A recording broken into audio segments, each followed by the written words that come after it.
Giddey keeps it himself and takes it up as he glides with the finger roll.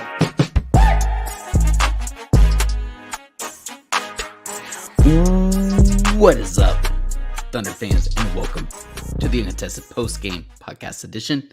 I'm your host for tonight, Tayler Peterson. You can find me on Twitter at Tayler_P15. You can find us at the _Uncontested on Twitter, TikTok, Facebook, YouTube, obviously. I hope many of you are listening in on YouTube right now. All the social medias, you can find us there. We are a proud part of the Blue Wire Podcast Network and a proud part of DailyThunder.com. It was a very, very fun, yet tough way to lose an incredibly fun game. Thunder ended up losing to the Milwaukee Bucks 136-132 in double overtime. Really, really excited to break this one down. I think Gable says it best. What a roller coaster.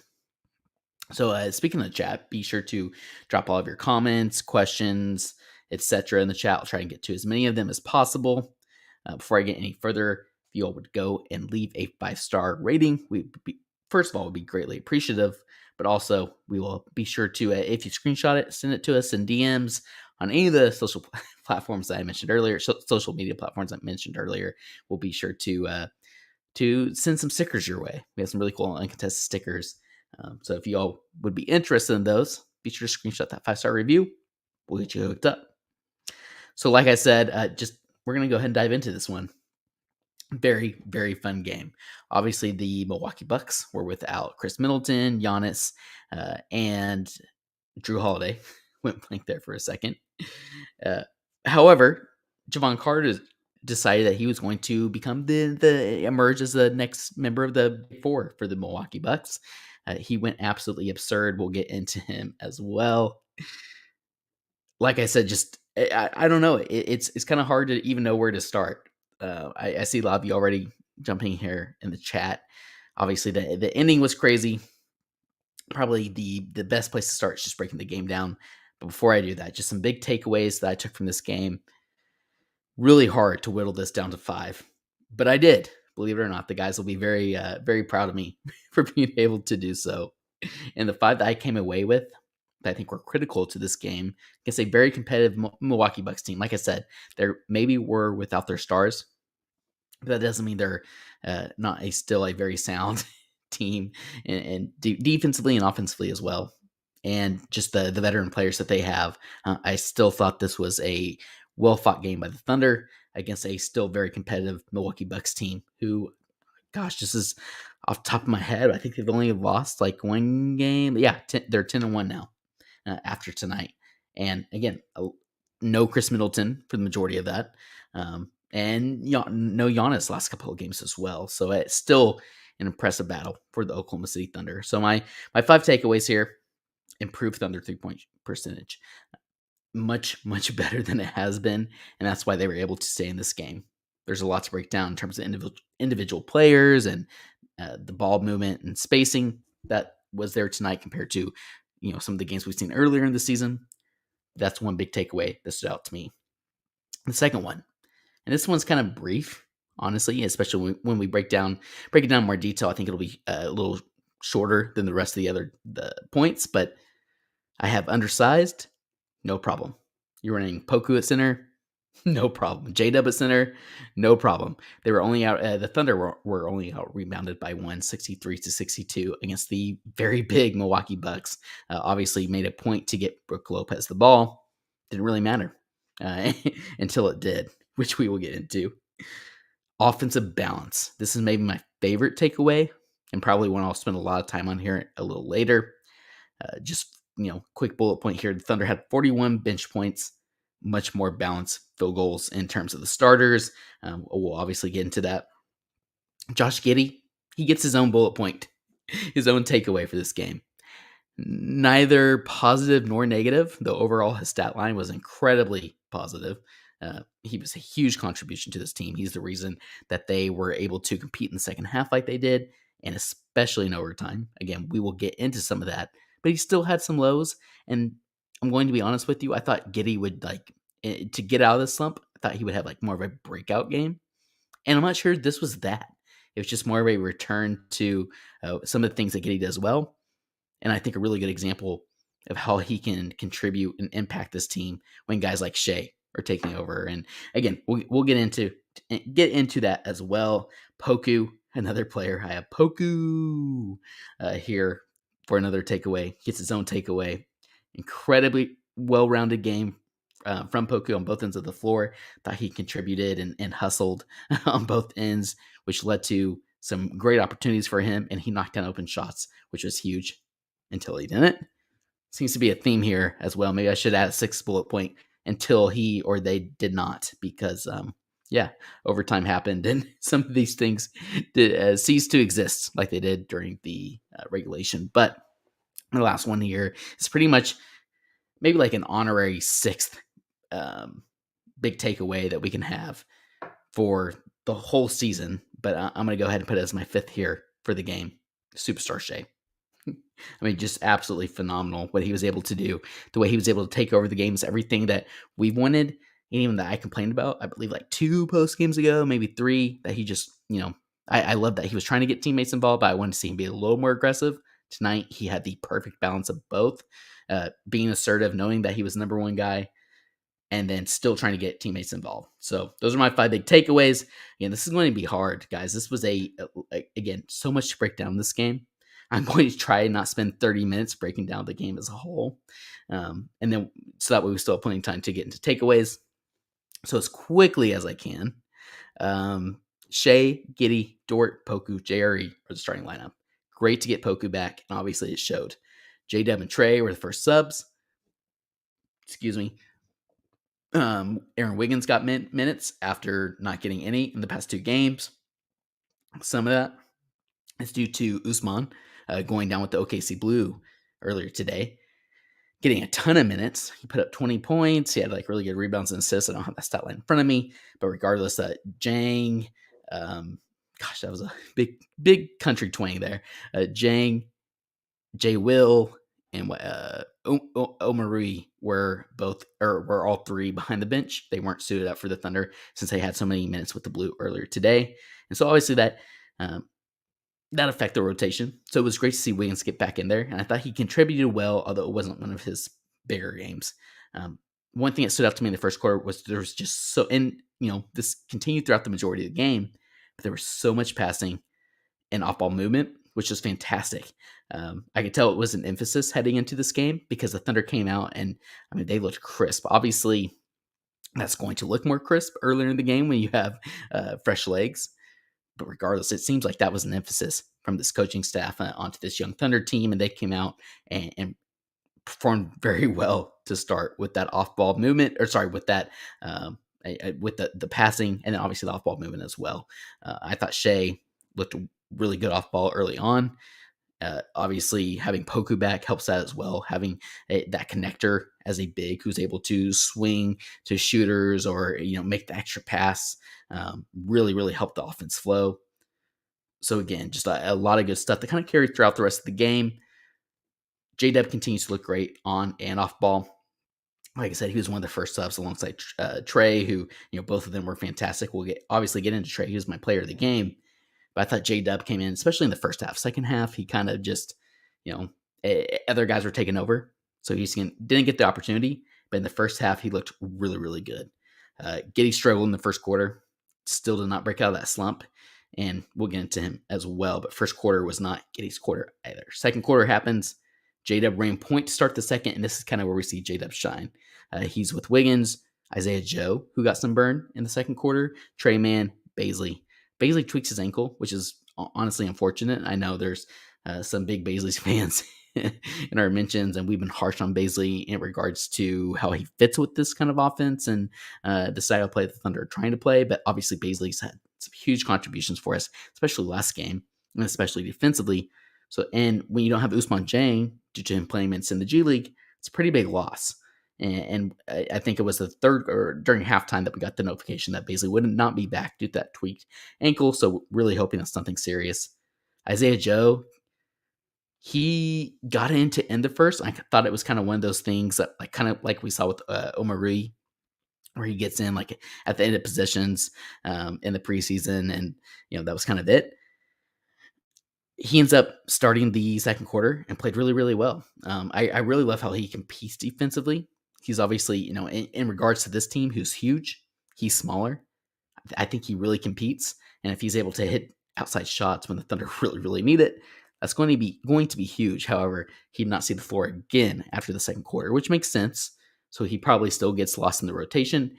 But if there are guys who are struggling, competing defensively, Isaiah Joe's a guy to kind of keep an eye on because he knows what it takes to get playing time. It's just a matter of can he kind of rise to the top versus some of these other players. So Josh Giddey comes back in for Wiggins. This is kind of where he looks more like Josh. He's more aggressive and confident driving to the rim. And I think the big thing here, he plays with Trey, Muscala, J-Dub, who opens the space at the floor. Giddey looks much more comfortable, has more space to operate. He's not playing alongside Shea, although they did look much better together later in the game. I thought this kind of gave Josh the opportunity he needed to get out of that funk a little bit. Still not great defensively. We can get into that later. There was an absurd no-look bounce pass later in the second quarter where Giddey caught the ball in the mid-post. J-Dub cuts from the top of the key. Giddey has a no-look bounce pass to a cutting J-Dub for an absolute monster slam. I mean, it was absurd. Go to our account. You can see the highlight, I guess, the video, but obviously many other Thunder accounts have that as well. Just a really fun play. Poku looked like the best player on the floor, especially in the second quarter. He had a huge block where he basically flew out of nowhere and just spiked the ball into the stands. And then shortly after, he had a catch and shoot three from the corner. I mean, at halftime, he had 11 points, 4 rebounds, 1 assist, 3 blocks, 1 steal, 4-6 shooting, and had his 7th career game with 3+ blocks at the half. And an honorable mention here, Javon Carter had 21 points on 8 of 12 in the half as well, which is essentially what kept the Bucks in this game. So third quarter, Baisley's out for the rest of the game, like I mentioned with the ankle sprain. SGA picked up his 4th foul. Not great. Kenny subbed in for JRE pretty early, and then we didn't see much of JRE at all the rest of the game. I don't have that as a takeaway. Just a quick aside here. That's something we need to keep an eye on because I've seen that the last couple of games as well, and especially when Baisley's out, with that ankle injury, we still didn't see much JRE. So that's interesting and something to keep an eye on. Bucks go on a small run. They don't time out, and from there, the Thunder just turned it up. They turned up defensively with the intensity that led to a POKU 3, followed by a Giddey Dort trap at the half court, which was fascinating. Dort's able to get the steal, throws it to Giddey for the layup, and then all of a sudden, Kendrick Williams comes in, clapping, firing everybody up. I was fired up. I was clapping in my living room, trying not to wake up the baby. When Kenny's fired up, I'm fired up. And it was a lot of fun.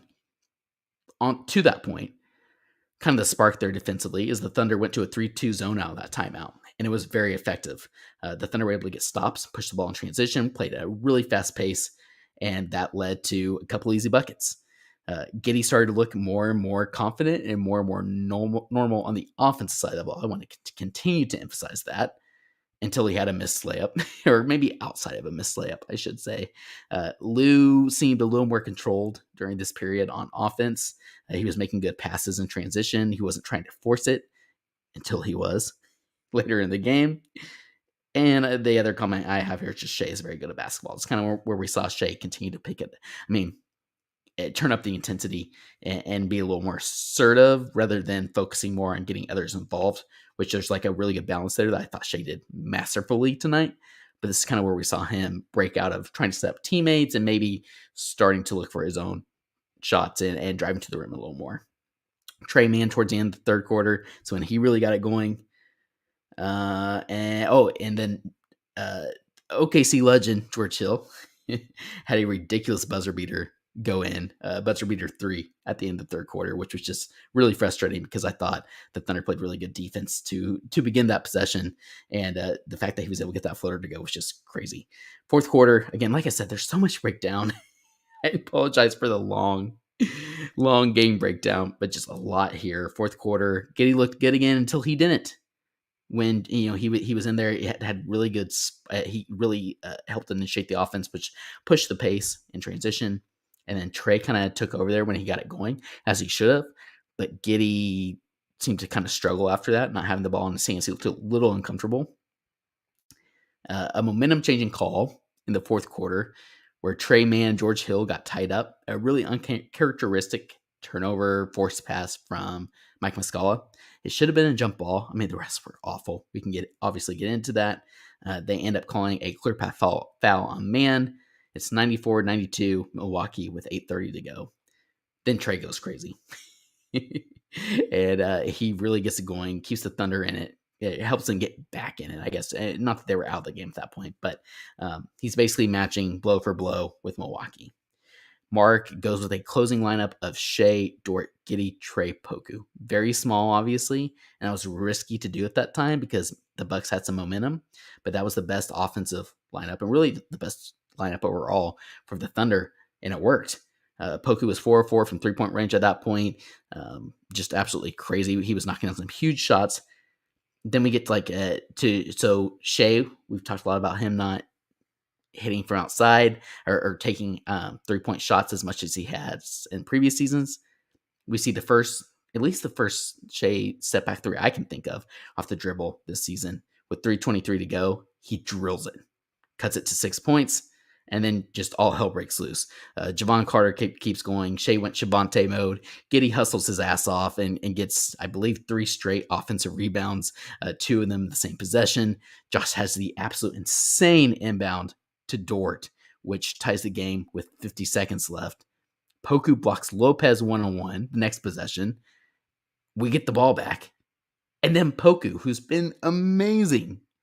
And as I believe Jacob mentioned, he tweeted out before his phone died, you live and die by the Poku.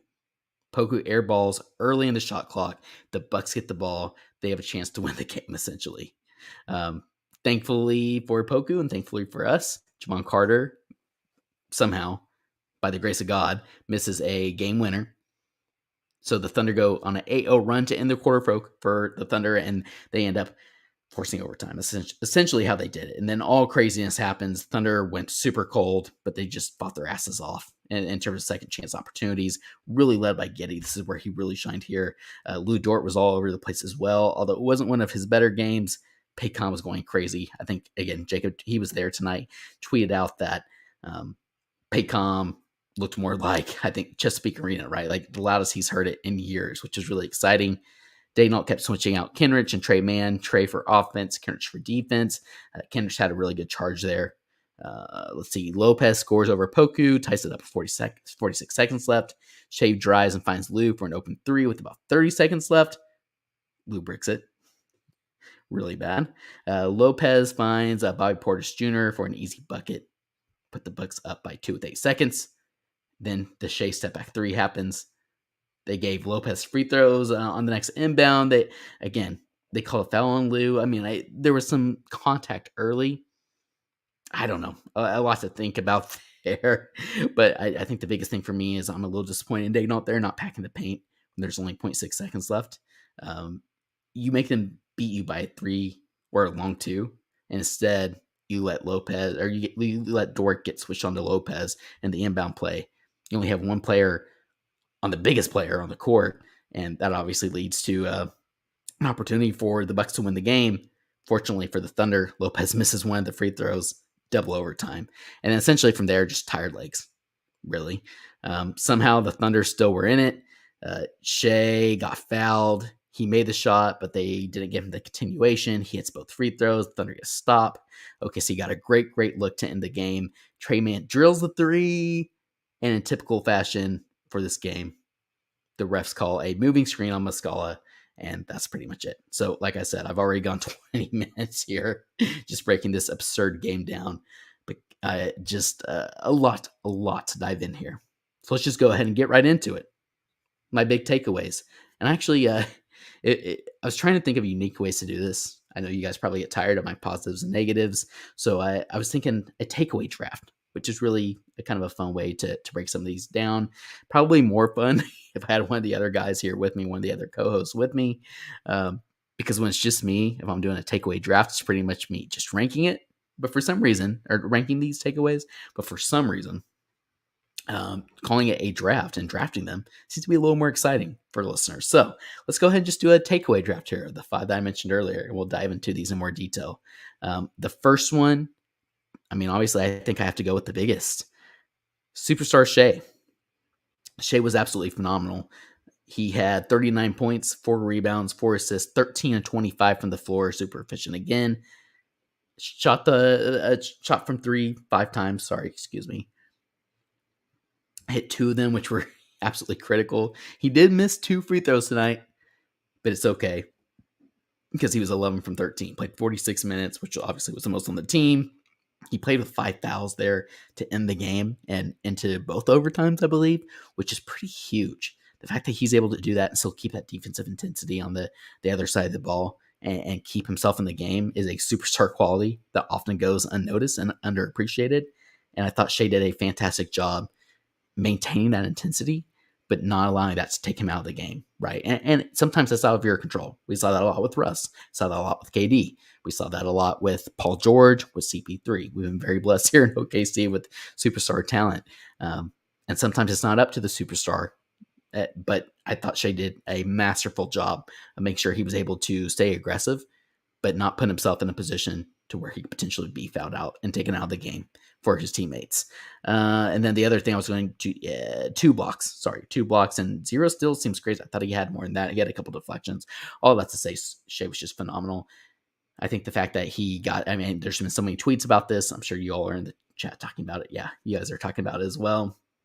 But the fact that that's all-star moment got taken away from him, the step back 3-point shot there to end regulation is taken away because the refs call that foul on Lu Dort, or whatever you want to chalk it up to, whether it was Dagnall or Thunder teammates not helping out Lou pack the paint when the tallest guy on the floor is obviously going to get the ball, or that's going to be the number one option in the inbound for the Bucks. A lot to break down there, but as a whole, I thought Shai was great. And the biggest thing for me, and you know what, I'll go ahead and take this takeaway number 2, the Thunder's offensive balance. The fact that Shai was still able to have 39 points on 13 and 25 shots, and other guys were able to step up and really contribute. This is where we kind of can break down some of the other guys. It's kind of a cheating big takeaway because this is a way to incorporate some of the other guys who played so well, like POKU and Trey Mann specifically. POKU has 17 points, 10 rebounds, 2 assists, 2 steals, they only have 2 blocks here in this box score, but I swore he had 3 unless they took one away from him. 6 of 11 from the floor, super efficient, and 4 of 7 from 3 is just ginormous from POKU. That doesn't even include his impact, the POKU-NECTOR, as we have termed it here on the Uncontested, that he had on the offensive side of the ball. There's no coincidence that the offense flowed so much better, smoother, had more synergy when POKU was playing tonight after he had the past 2 nights. That's not a knock on anybody else, for clarity, but I thought POKU was fantastic. I love that he had 11 field goal attempts to go back to that overall point of offensive balance. Next one here, Lu Dort, 14 shot attempts. Depending on the game and depending on who's playing, maybe still a little high for Lou, but I thought he was better in his role offensively. That number kind of got inflated due to the overtimes. And man, Lou was just really, really bad again offensively. But the thing that keeps Lou on the floor and the thing that he did really, really well is I keep mentioning this, but he's working his tail off, right? He's diving for loose balls. He's trapping players. He's playing incredibly intense defense, although Javon Carter really kind of gave him the business on some plays. It's interesting how Dort seems to have success against bigger players like the Lucas, the Paul Georges, the James Hardens, but struggles against some of these players like, I don't know, some of the smaller guards, Steph Curry, for example. And we kind of saw that a little more with Javon Carter, obviously bigger than Steph, but still maybe closer to the Steph mold than maybe the Harden Luka mold. Regardless, I thought Lou played a little more within the offense throughout the majority of the game until maybe a little later when he just had more opportunity because the Bucks were packing the paint as they should. And then Josh Giddey is another one we really need to mention here. Again, not a very good, efficient, offensively efficient game from Giddey. 9 of 19 from the floor is not great. 19 shots seems like a lot for Giddey, but again, I mean, overall, really solid game and was a huge reason why the Thunder were able to stay in this game and was able to push it to continuous overtimes. 18 points, 15 rebounds, 6 assists. That's a pretty typical Josh Giddey stat line that we've been accustomed to over the past season, or over the past year. And he plays 44 minutes, which is only 2 less than Shea. Obviously, Daigneault agreed with that. I know his defense wasn't great at times, but the impact he was able to have, the second chance points he was creating, is the reason he was able to get on the floor. Again, I don't want to go that's a whole other topic, talking about Josh Giddey, but the 19 field goal attempts there, it was pretty good balance overall. And I thought him and Shea were better together, even though they weren't playing off one another. That's kind of the next evolution in their chemistry. But the fact that they were both able to contribute offensively is a good step in the right direction, in my opinion. And then the next one I want to just mention here is Tre Mann. Obviously, 16 field goal attempts. Tre Mann was the most aggressive we've seen him all season. He was fantastic. 8 of 16 from the floor, 5 of 9 from 3. 35 minutes. He got the big time closing minutes in the fourth and the both overtimes from Daigneault. Daigneault obviously trusted him and needed his offense. Trey unlocked and unlocks so much when you have guys like Shea and Giddey and Dort playing together. And those small lineups like that really, really work. You have a guy like Tre Mann who's able to score and create his own opportunities like he's able to. And he even kicked out to others and create opportunities for other teammates. Obviously, I think Daigneault liked that as well, and he was really aggressive defensively. So all that to say, I thought the really long-winded way to say that I thought the offensive balance was much more efficient, maybe, and the fact that Shea was still able to have the superstar stat line that he did, and you were still able to get offensive contributions from guys like Poku, Dort, Giddey, Tre Mann. I just thought it all kind of, the pecking order kind of lined itself out, and it was good to see. So I mentioned Giddey, and I talked a lot about him there, so we won't go quite as long here. The interesting thing for me with Giddey is I thought that when he was going through this slump, and sorry, keep dropping some chats and comments in the or comments and questions in the chat, and I'll be sure to get to them. One thing with Giddey, I kind of expected him to just kind of have a breakout game where he just was very efficient scoring and another triple-double maybe, whatever it may be. Instead, it was kind of this up and down roller coaster game for Giddey. He had some really great highs. For example, the 3 straight offensive rebounds that essentially kept the team alive in the fourth quarter as well as overtime and creating those second chance points. Did some really low lows, like wide open layups and floaters that he's still missing, or just terrible. I think Jacob said in our chat, like traffic cone defense, right? And I don't know. It was a very strange up and down game for Giddey, but overall he contributed, significantly to this team, which allowed them to really compete there in the fourth and into the overtimes. And that's why we saw Giddey after sitting out, what was it, the past 2, maybe the past 3 games where he's not in during the clutch time because Tre Mann or other players are playing better offensively. You need that offensive spark. Giddey's able to close in the clutch time in the fourth and both overtimes. And so that's a step in the right direction, although it's still not the breakout game that I expected. This is a quote, I believe, from Tre Mann or Daigneault.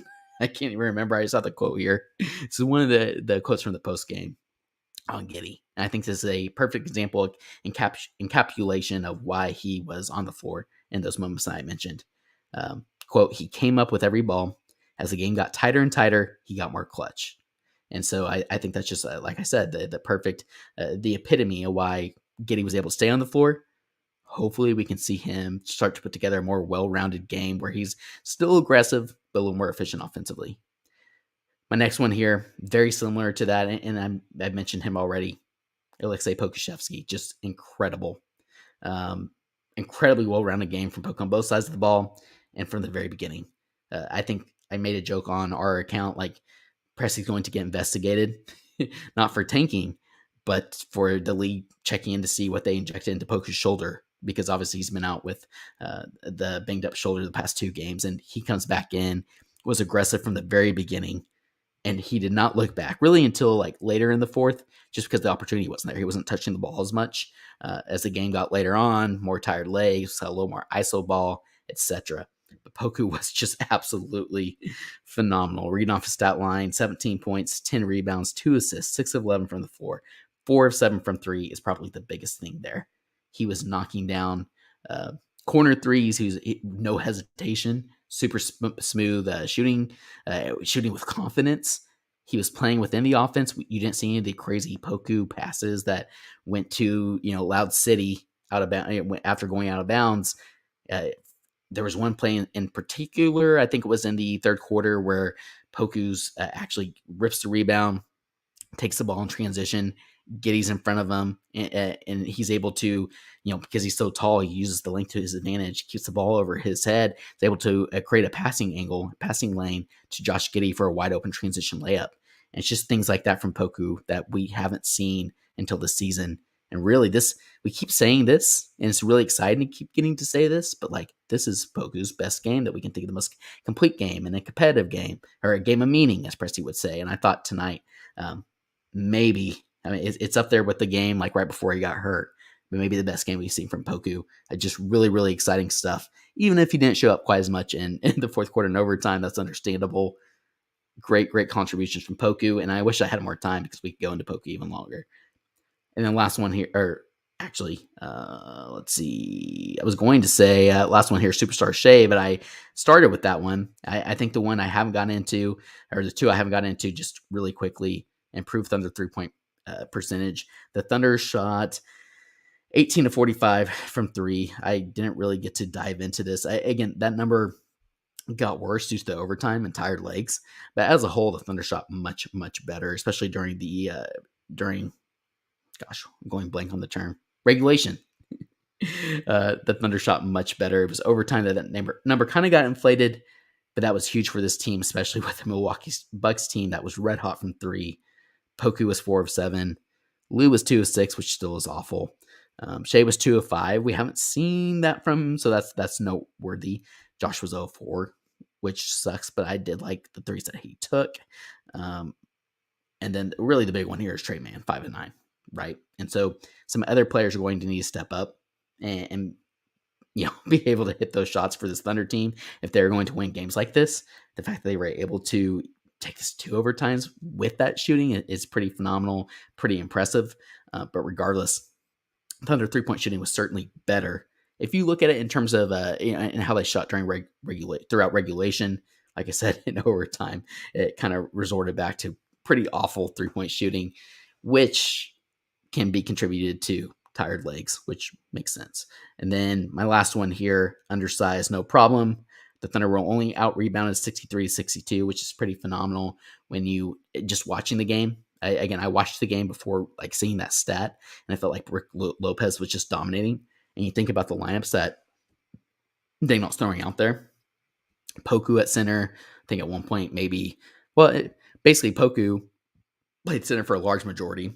Mike Muscala was the other one. Baisley for a short period before he got injured, and then some JRE. But JRE, again, I mentioned that earlier in the podcast, something to keep an eye on there. But no true center for the Thunder against a very big, long Bucks team. And the fact that they're still able to only be out-rebounded by 1, I'm just going to double-check. Yeah, 63-62 and 2 overtimes. Just really impressive and just shows the style of play this Thunder team's wanting to play, right? Like, this is where you see the Pokus, the Chets really are going to be able to contribute. Whoever they draft next season, the Ousmane Dieng even, like the versatility.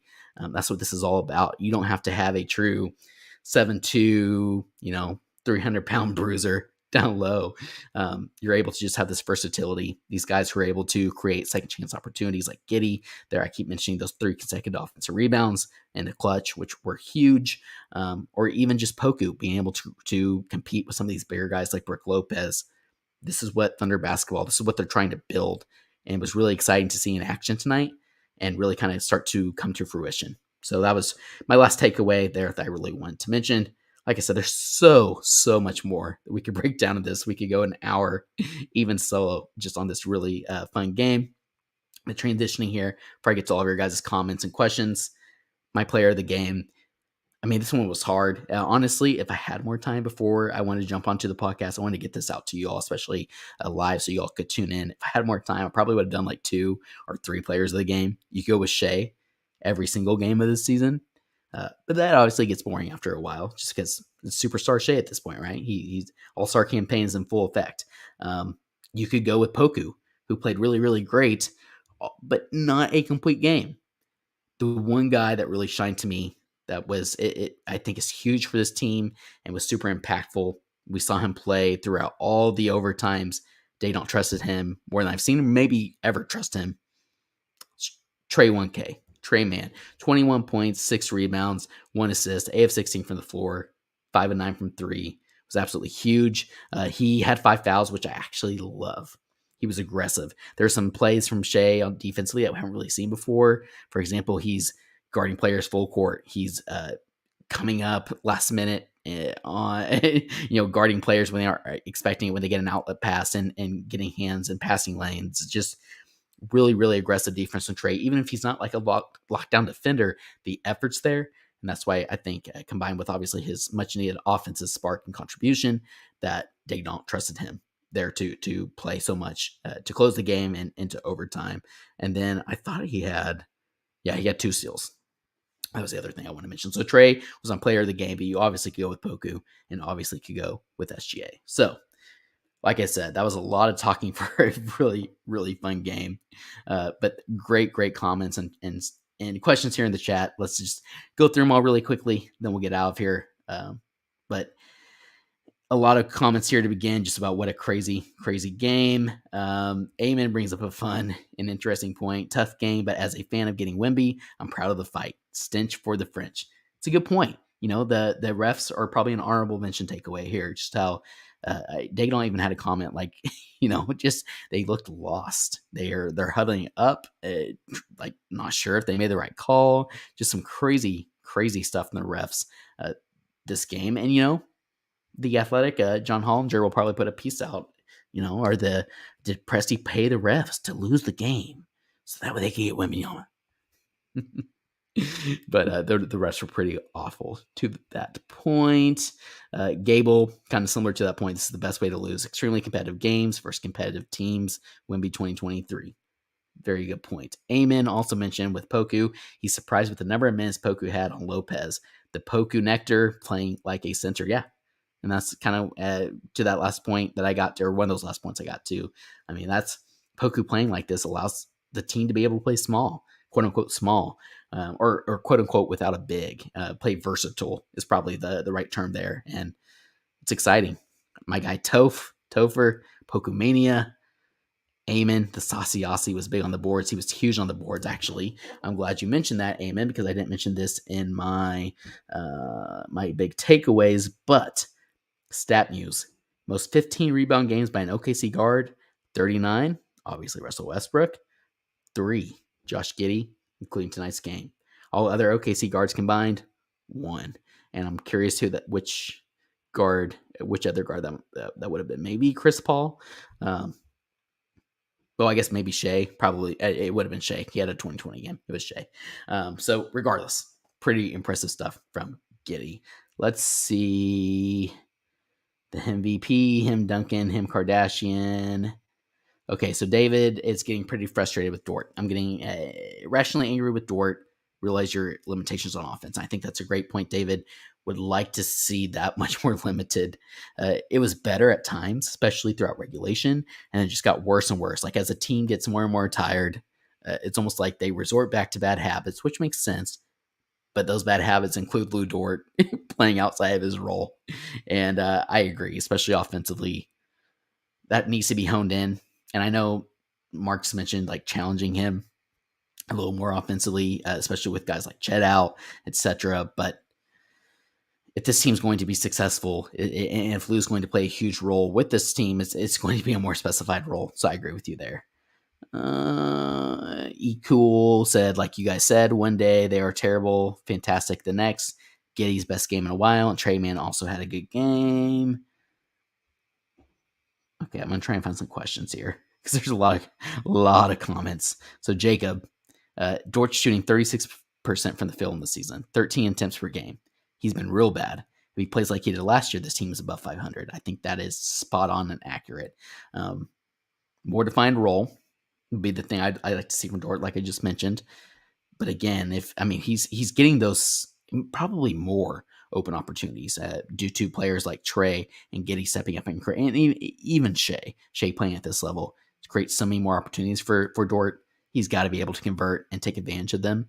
If this is crazy to say, especially after the extension, but if he thinks he deserves closing minutes on this team, right? And I understand that there was a really good article from Joe Masato on the Oklahoman where, talking about the Thunder's top-rated defense. It's not the top-rated, but like the top 12 or whatever it is right now. And one of the things that Dayton mentioned, the main catalyst there is Dort's point of attack defense, allowing them to play the certain way they want to, the versatility, getting steals, deflections, being able to switch, etc. And I get that. But to Jacob's point on the last postgame that we did, me, him, and Silva did here a couple of nights ago, at a certain point, like that offense, the lack of offense kind of outweighs the good defense. Now, I thought Dort did a really good job as a whole. I kind of was a catalyst there in regards of creating second chance points and allowing the Thunder to be able to push the ball in transition. But man, to Jacob's point, he's been awful offensively, and that's got to improve. And we need to see that honed in a little bit in terms of his role. Topher made the joke that Tayler was quote unquote vitamins that Poku got injected in his arm. Certainly not what is it? I'm going blank on the Marvel Captain America super serum, whatever. Let's see. There's a lot of comments. I appreciate you guys leaving so many comments. Jacob mentioned felt like OKC was more physical tonight in comparison to the last one. Lots of positives to take from this one. I feel like, I agree completely, Jacob. And Shea had a 20 rebound game. That was the other one. Like I said, sorry, a lot of comments, not so many questions, but I really appreciate you all interacting in the chat. Really, really fun game to break down. But I've already gone 42 minutes, and I think this game was worth it. But it's about time to get out of here, friends. Thank you all for joining. Thank you all again. Much more fun, especially after a game like tonight. Thunder end up losing once again, 136 win, 32 in double overtime against the Milwaukee Bucks. A lot of fun stuff to take away from this one. A lot of fun things to build off of. And speaking of that, going back to the schedule I have pulled up here, moving forward, we have, I hate Justin's bright yellow on the dock because I can barely see the text. Okay, 11-11. So in 2 nights, the Thunder are at the Raptors. Shea's back home in Canada. Justin will have you all covered for that one. And the Sunday, they play the New York Knicks. It's a late game. They play the Knicks. We'll have you covered later with our group podcast. So we'll be sure to break down the game and also dive into some bigger overall things from the previous week. Monday, they play the Celtics. East Coast teams, some really good East Coast teams back to back. On Monday at 6:30, play the Celtics. They're at Boston. Knicks got you guys covered for that one. So stay tuned. Duncan Test will have you covered for all of these fun, exciting games. Hopefully we see more and more of what we saw tonight carry over into these next couple of games. Thank you all again for tuning in. And as always, Thunder up.